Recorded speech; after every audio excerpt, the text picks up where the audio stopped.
लड़कियों के स्कूल में आने वाली टीचर इंतहाई खूबसूरत और तालीमी तौर पर भी मजबूत थीं, लेकिन उसने अभी तक शादी नहीं की थी। एक दिन तमाम लड़कियां उसके गिर्द जमा हो गईं और मजाक करने लगीं कि मैडम, आपने अभी तक शादी क्यों नहीं की।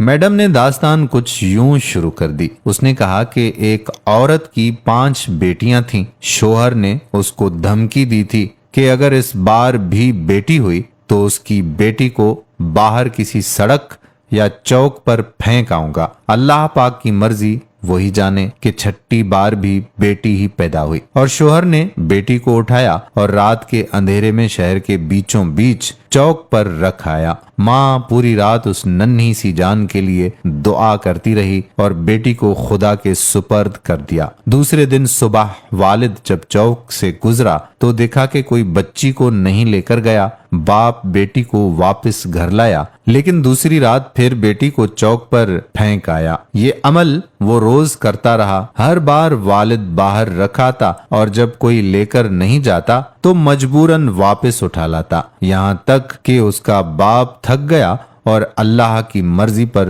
राजी हो गया। फिर अल्लाह ने कुछ ऐसा किया कि 1 साल बाद माँ फिर पेट से हो गई और इस बार उनके यहाँ बेटा पैदा हुआ। लेकिन चंद दिन बाद बेटियों में से एक की मौत हो गई, यहाँ तक कि माँ 5 बार पेट से हुई और 5 बेटे हुए, लेकिन हर बार उसकी बेटियों में से एक इस दुनिया से चली जाती। सिर्फ एक ही बेटी जिंदा बची और वो वही बेटी थी जिससे बाप जान छुड़ाना चाहता था। माँ भी इस दुनिया से चली गई और इधर 5 बेटे और एक बेटी सब बड़े हो गए। टीचर ने कहा कि पता है वो बेटी जो जिंदा रही कौन है? उसने कहा वो मैं हूँ और मैंने अभी तक शादी इसलिए नहीं की कि मेरे वालिद इतने बूढ़े हो गए हैं कि अपने हाथ से खाना भी नहीं खा सकते और दूसरा कोई नहीं जो उनकी खिदमत करे, बस मैं ही उनकी खिदमत किया करती हूँ। और वो 5 बेटे